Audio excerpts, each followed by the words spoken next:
Hello, and welcome to the Thyroid Warrior podcast. I'm Ebony, and I'm here as your wellness facilitator. I'm going to be sharing my experiences in managing Hashimoto's disease. I really hope that it'll help you on your personal journey. Keep in mind, however, this does not substitute for medical advice. It is only for your information and motivational purposes only. Now, let's get started. Perfect. So today we have Sarah Cuellar here, and I'm super excited to be doing an interview with her because she is just phenomenal, guys. I don't even know how to describe all the wonderfulness that is Sarah. So today we're going to be talking about a lot of things that a lot of people think about when it comes to yoga and meditation and stress management. And Sarah is a certified yoga instructor. She's also a certified personal trainer. And I also work with her at Johns Hopkins, and she's just amazing. So thank you again for being on the show today, Sarah. I'm really excited that you're here. No problem. Thank you for having me. Yeah. So give us just a little bit of an idea of how you like to practice yoga and what brought you to that particular art form. So I actually started doing yoga, which might be a reason why a lot of other people have. It was kind of like the fad thing to do. You know, it was maybe 8 years ago where it started to pop up and be more popular. You know, you start to see all these yoga studios. And I was like, yeah, that sounds like something I want to try. So I remember being in college and going with my roommates and going, okay, let's try this out. I don't think I really loved it initially. Sometimes you go to some yoga studios that can be a little bit more about the breathing, and I think some people are turned off by that. So I remember not liking it initially, and then kept trying it, you know, because people would always say, well, I got Groupon, you want to go with me? Like, let's go. And I'd be like, okay.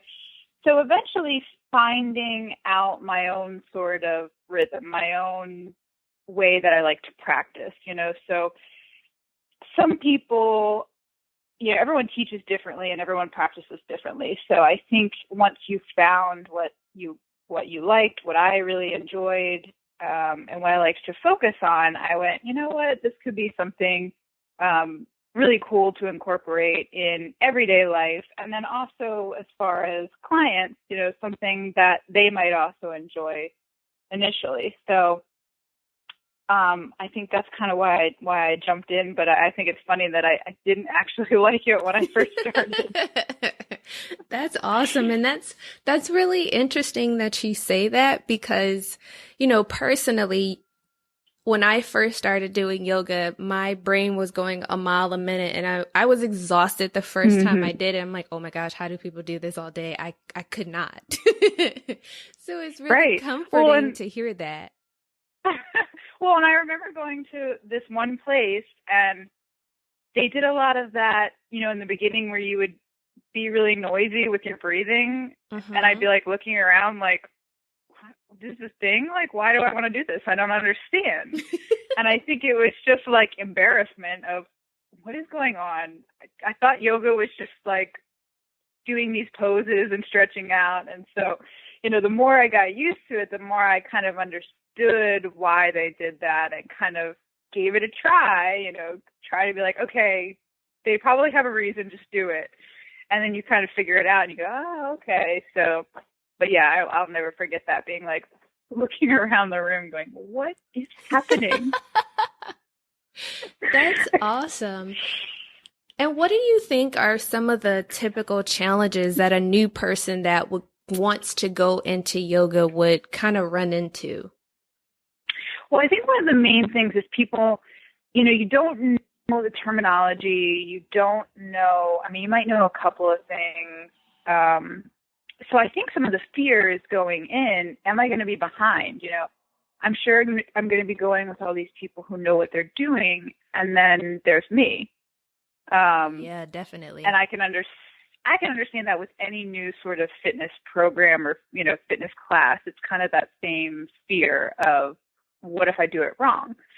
Well, that's a good thing. I haven't encountered any yoga studios or teachers who have been upset by that. Most don't care, they're like willing to help you out, and they always say go at your own pace. So they really do make it an environment that works for everybody, even if you don't know what you're doing. So I think that's one of the biggest things, is that fear of, what if I look stupid? What if I don't know what I'm doing? So, and you kind of just have to get over that. You kind of have to go, all right, well, I'm not going to be an expert. That's fine. That's why I'm going. I'm going to get better. I'm going to learn. And so I think once you get that mentality out, a lot of things will be easier. That's an awesome way to think about it. And let's just say, like, for example, I have a thyroid disease, and we've kind of touched on this before, but I know personally, having an autoimmune disease, it's really helpful doing things like yoga and meditation and really trying to keep my body calm and keep my antibodies under control and all that fun stuff. And are there any recommendations for someone that either has, let's say, issues with their joints or movement and mobility that you would provide for them in terms of advice in getting started, or what they should tell their instructor? Yeah, so always have like a transparency. So again, if you're going to this new class, go early, and just usually the instructors hang out in the back. You even have some instructors that will ask at the very beginning of the class if they notice new faces. Does anyone have any injuries? Or they'll say, does anyone have any areas they want to focus on? So it kind of depends. But I think there is, and I think the instructors enjoy that also, when there is a transparency, when you can say, hey, I just had knee surgery maybe like 6 months ago, and, I'm cleared to work out, I'm cleared to do this, but, just so you know, no one ever really pushes you to do something that you don't want to do. That's the good thing about yoga, is it's your practice. And so the instructor is there to guide you through, but by all means, you can do whatever you wanted. If you all of a sudden decided that you wanted to go with a whole different flow in the middle of the yoga class, no one would care, because it's your practice. It's there to benefit you. You're not there to do whatever the instructor wants. You're there to benefit you. So the other thing that's important, and it's across the board with all exercise of any means, is knowing your body, knowing your limits, and knowing what is harmful. So a lot of people, can understand their threshold. They can say, okay, this is like, my muscles are burning. That's good pain. But I'm having sharp pains in my joints. That's bad pain. And so you want to be able to recognize and understand your body and know, when do I stop? Right. When do I know something's off? And when is it just pushing the boundaries of, getting my muscles to work? So it's kind of this learning process. I don't think anybody has it figured out from the beginning, but it is a definite listening to yourself, listening to your body, doing what's best for you. That's always the way to go for any sort of workout.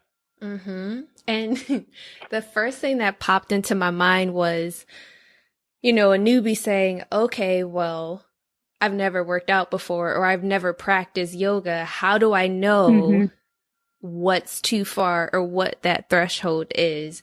Are there any general tips that you or indicators that you could suggest that could help someone out in that area? Yeah. So, I mean, at any point, especially if you're new to exercise, at any point, if you're feeling overworked, if you're like, wow, this is really hard, the good thing about yoga is we always have our child's pose. And most instructors will say it at the very beginning. If at any point you need a break, child's pose. That's where you go back to re-energize, to take a breath for a minute, to get yourself situated again, to join the practice again. And I think it's kind of the same thing with workout, with any sort of workout as well. Don't be afraid to take a break. There's no problem to resting. That's important to building muscle and to getting better. So I think there's that. And then I think the other thing is knowing the difference, kind of like I mentioned before, between pushing yourself your muscles and then feeling that pain. So you never, ever, ever want to feel sharp pains anywhere. That's bad, you know? Mm-hmm. That's never a good thing. But, you know, I always start slow with clients because they don't necessarily know that threshold quite yet. Mm-hmm. Starting very, very slow with someone who hasn't worked out in a while, who recently had an injury or has some sort of issue that took them out of the workout game for a little bit. So starting slow and building up and finding that threshold, finding that point is one of the important jobs for me as a trainer. Now, as a yoga instructor, it's hard to do that. You have to rely on yourself as a participant to know where they are. So, you know, if ever you're not sure, if ever you feel pain by any means, and you're not sure if it's good or bad, safe bet is just to stop. Right. You know, to take a breath, to rest a little bit. You know, no one's going to be upset. No one's going to fault you, especially in a yoga setting. Again, it comes back to, this is your practice. You do what is best for you. If you need a break, there's been times where I've sat in a class where I was, you know, just got out off of a cold or something. Mm-hmm. And I'm sure I sat in the back of the class for like 10 minutes in child's pose because I was like, I'm just so fatigued. I couldn't get it back up. And it's fine. This is your practice. You're allowed to do whatever you want, and you know your body better than anyone else. So that's kind of what it comes down to. But, you know, that's part of my job as a trainer, is just getting people familiar with their bodies and where their points are. So that's awesome. And you brought up a good point, is just getting to know your body. And that's something that I think is really, really important, because you can do all of these different things and do all these things that people are telling you to do. But unless you're like, well, for me, my right kneecap is crooked, so exactly. I can't do that particular pose. And it's really funny because, you know, when I've done yoga and I tell the instructor that I'm not, sometimes they're like, wait, you're what? Yeah. So it's really cool to like know your body and know what goes on with you, and also to not be embarrassed or ashamed about those things. Right. And that's one thing I will say I've noticed, at least for yoga instructors, is they're trained on yoga and they have a lot of experience. And some of these people, you know, have been doing it for way, way long time. So they have a lot of experience, but they're also not physicians. They're not, you know, trained in knowing the anatomy of someone. So you may get funny looks like that for certain things, and they're going, okay, I don't know what to do for you. At that point, I would say to take it upon yourself to do some research, you know, to try some modifications. You know, there's yoga poses have, like, most of them have like 3 or 4 different modifications at different levels. You know, there's a very, very simple one. There's one that gets a little bit harder, and then there's a really advanced one that's usually kind of the flow for yoga. So sometimes it might seem like a pretty basic pose, but there might also be a simpler modification that might be easier on, you know, whatever area you're working with. Mm-hmm. So do some research. I mean, to be honest with you, YouTube is like the greatest thing right now for exercise. There are thousands of free videos, let alone yoga videos. A lot of them, you can just type into YouTube, you know, beginner yoga, and you'll start to learn, they'll start to teach you a little bit about the terminology. They'll start to teach you more on what's the correct way to do the pose. And then they'll usually show you the very, very basic beginner modification poses. Sometimes when I'm like, oh, okay, well, I can't get to the gym, or I go to the Hopkins gym and they close during like the off semester. So they're getting ready to close for winter break for a week and a half, you know, and I'm like, oh, great. What am I supposed to do? Pull up one of those videos, and a lot of them don't require any sort of equipment, or you just, you know, follow the yoga video, and that's what I'll do at home because it's so much easier. And that's something that I think a lot of people often feel like, well, I have to go to a physical location to practice. And I'm really glad you brought that up. No, yeah. I got to a point probably over the summer where I was waking up an extra maybe 15, 20 minutes earlier and doing like a 10-minute yoga video every morning. And I will tell you that, so they really say, I don't know who they is, but everyone says, you know, if you read these motivation books or whatever, that the way you start your morning is how you carry out the rest of your day. So if you start your morning and you're like, oh my God, I don't want to go to work, I'm so tired, blah, blah, blah, that's how the whole rest of your day is going to go. So I was like, well, let me try this theory out and let's wake up and do like 10 minutes. You don't even have to do a long yoga session, 5-10 minutes. And you can find, again, on YouTube, like a morning yoga sequence and find like a real quick morning yoga sequence. And I have my mat set out the night before. Some people go to sleep in the clothes that they're going to wear, but I can't sleep in like yoga pants, like tight yoga pants. That's just too constricting. So I have it all set out and I have the video like ready to go. So I have it up on my computer and then all I have to do is get out of bed, maybe throw those pants on. I mean, some mornings I just didn't even throw my pants on. Just, I mean, you're home by yourself, but get on the mat, push play, and it's like this nice little way to wake up where you're stretching a little bit and everything's kind of slow and calming. So it kind of slowly gets your brain moving without really, really working. You know, some people can work out in the morning. I'm not one of those people. So this is a nice, hello, welcome to your day. And it really did. I mean, I enjoyed waking up like that. And I did feel like, wow, and I got up this morning and I did yoga. And then I felt motivated to eat breakfast. And, you know, so it kind of spiraled this thing. I need to get back into that. But it spiraled this sequence. And I feel like it was so beneficial. So I think things like that are so important. You know, even if all the yoga you're doing is 10 minutes in the morning, that's still beneficial to your mind, to your body, to your muscles, all that stuff. That's awesome. I'm so grateful and appreciative that you brought that up because, again, like folks are like, well, I have to go to a location or I have to work out for hours and hours and hours and hours and hours. Right. And that's not necessarily true. Right. It's just a matter of making the time. I think some people, I get a lot with people. So my specialty with personal training is you don't have to go to the gym. You don't even have to have a whole lot of equipment.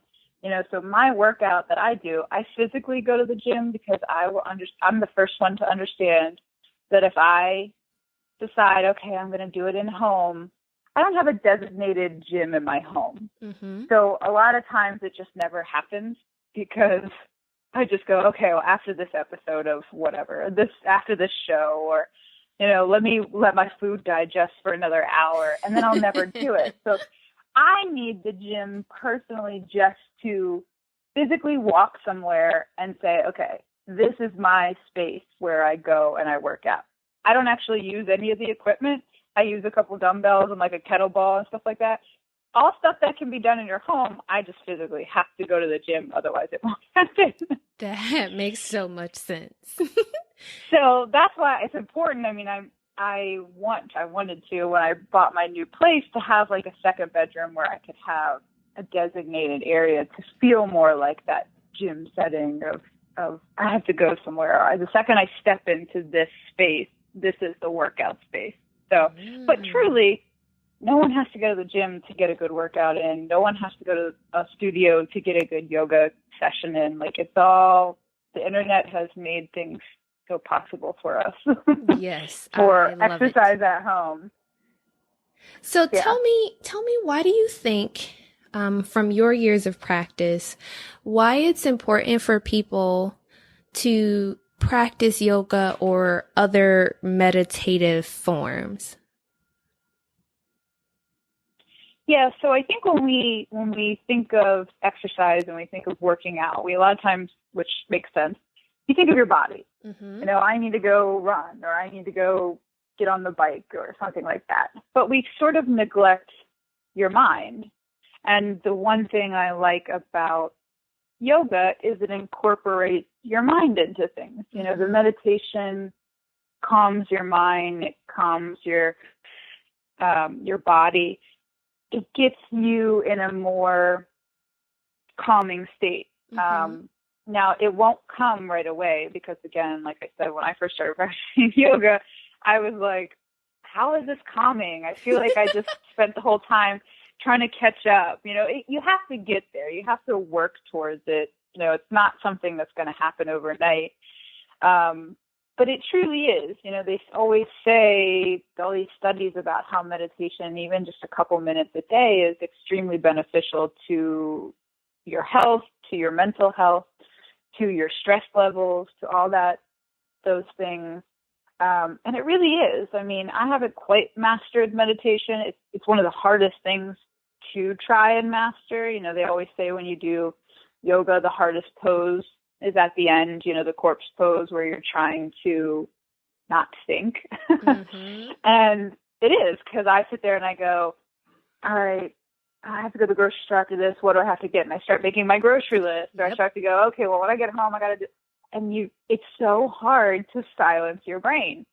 But once you start to get, again, I still haven't figured it out, but once you start to get closer to it, you do understand why that's so beneficial. I mean, you walk away, even like not even all the way meditation, but a quarter of the way there, I'm like, oh yes, this is perfect. This is exactly what I needed to just relax, to reset my brain, to forget about everything else and know that this moment right here is for you.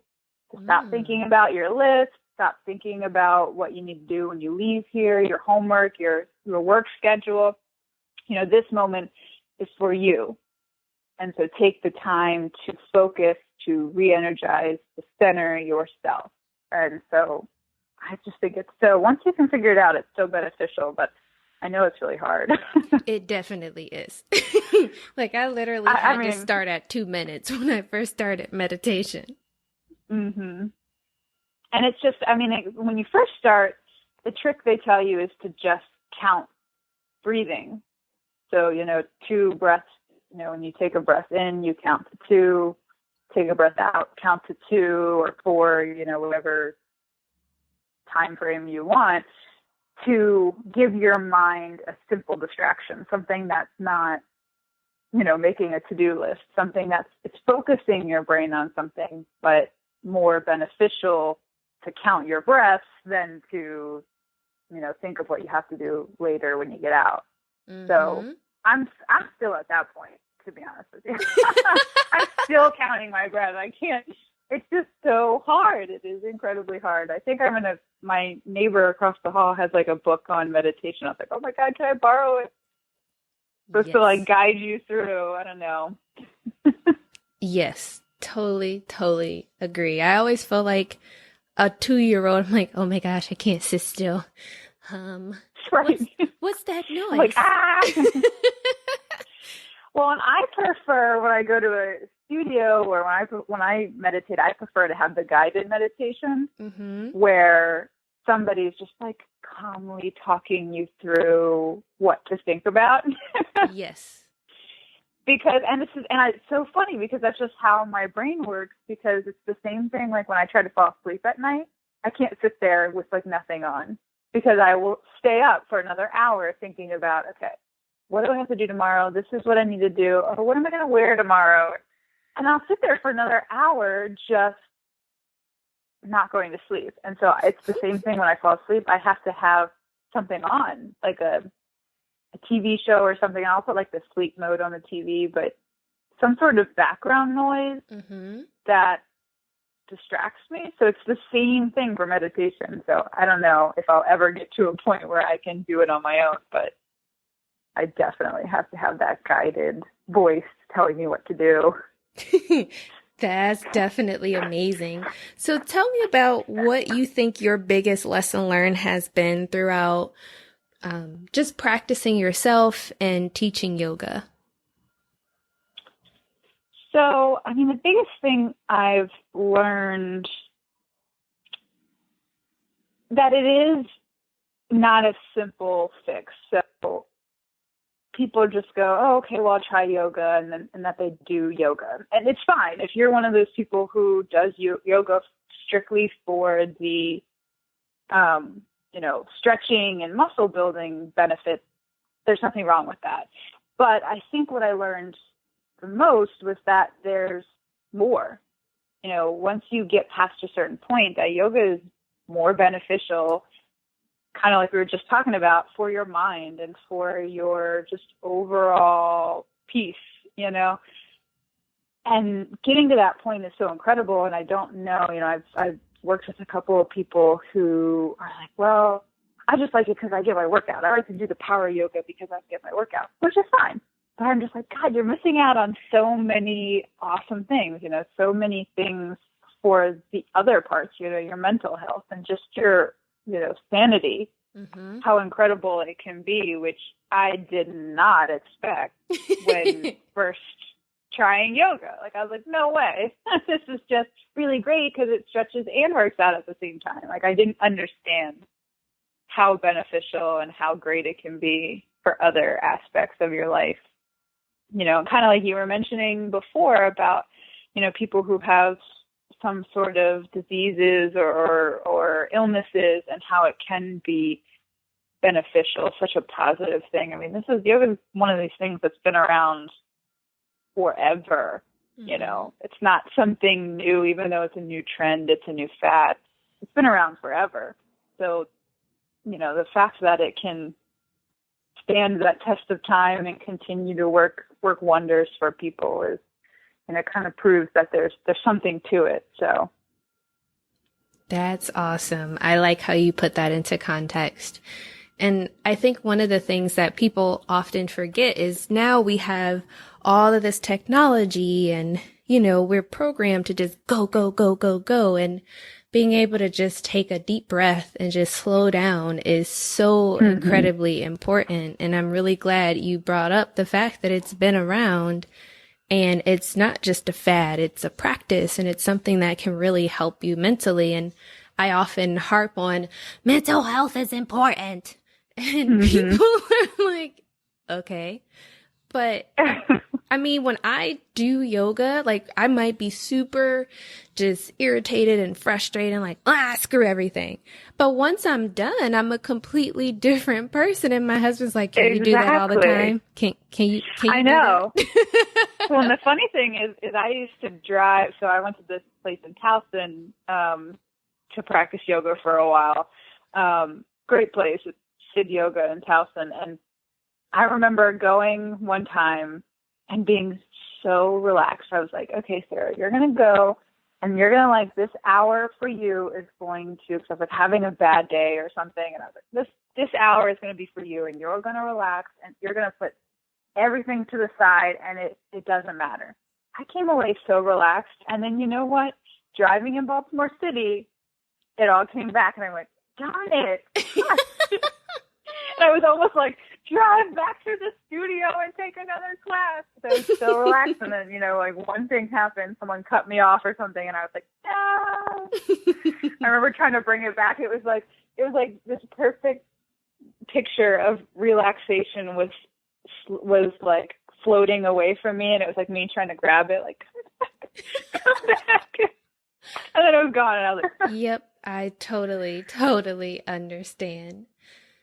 Yeah, but I think people do. You're right. People completely disregard mental health when it is such a huge issue in this country, at least. It's like not a real illness to a lot of people. Even if you don't have like a major illness, we can all agree that there are days where you feel angry, sad, depressed, or maybe expands longer than a day, things like that. And that's not how we want to feel. So we need to kind of exercise in general.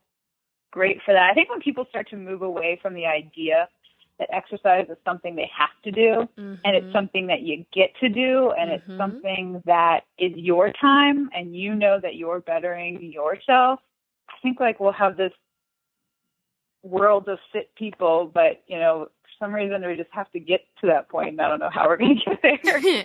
I totally get it. Yeah. So I always like to do this as a part of interviews, but tell us a fun fact about you. So, I don't know if you know either, but I recently joined the Air Force. Yes. So that's fun. That's what right now I'm kind of in training mode before I go away to basic, although it's a fun little strategy where you're like, okay, you're training, Sarah, but you don't know how long you're going to be training for because I don't actually know how long it's going to be until I leave. Mm-hmm. So but it's just a reserve, so I'll come back to Hopkins. Okay, great. Yeah, I'll just be temporarily gone. The reserves is 1 weekend a month, so. Okay, great. I'll be back. And there you have it, friends. Sarah is amazing and has really helped me to understand how to use the two forms of exercising both my mind and my body as well as my spirit to really be a better person and to be whole. And those two art forms, as I like to call them, are exercise and yoga. I've become more flexible. I've become a better person because I have learned how to manage my stress a lot better. And we all know what stress will do to you. So it's really important to take care of yourself. And I'm excited about being able to share that with you all because we just don't talk about self-care enough. So we will continue to talk about self-care because I really want to highlight the importance of that. And I also want to talk a little bit about heart health as well, because again, exercise and yoga and other meditative practices really help to work our insides as well as our physical outward appearance. And I'm so excited to share with you guys because my thyroid guide is now available to download for purchase. You will be able to find it in the show notes for this episode, as well as under the resources section on my website at ebonycolina.com. And in it is jam-packed with goodness. It's a step-by-step process of how to help you manage your thyroid disease. It has a food template in it. It has Pinterest, coupons. It's just a labor of love that I'm so excited to be able to share with you guys. And one of the best parts about it is every time I make an update, you will get it for free when you purchase the guide. How exciting is that? Ooh, I'm just beside myself. But anyhow, I hope that you guys really take advantage of that because it is for a very low price right now. So you definitely want to either go to the resources section at ebonycolina.com and download it for purchase, or you can simply click on the link in the show notes to be able to download your guide. That is it. Take care, and I can't wait to talk to you guys next week about heart health. Bye. Okay, thyroid warriors, get out there and take things one step at a time. Remember, be great, reflect on your triumphs, and as always, be well. Take care.